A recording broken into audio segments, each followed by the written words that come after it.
ये पेशेंट है Bhanumati 68 year old, तो COPD है, अस्थमा है, और ये वाइटल्स हैं।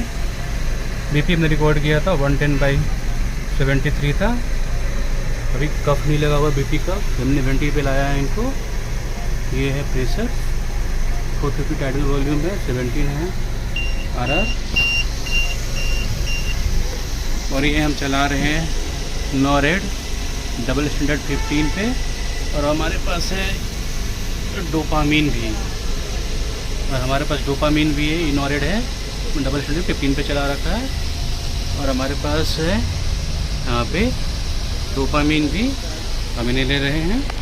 और ये पेशेंट बिल्कुल ठीक है, टेंशन नहीं है।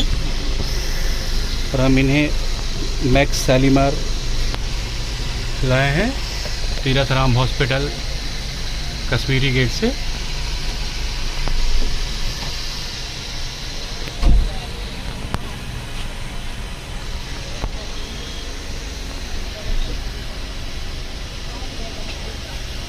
डोपामीन है ये हमारा।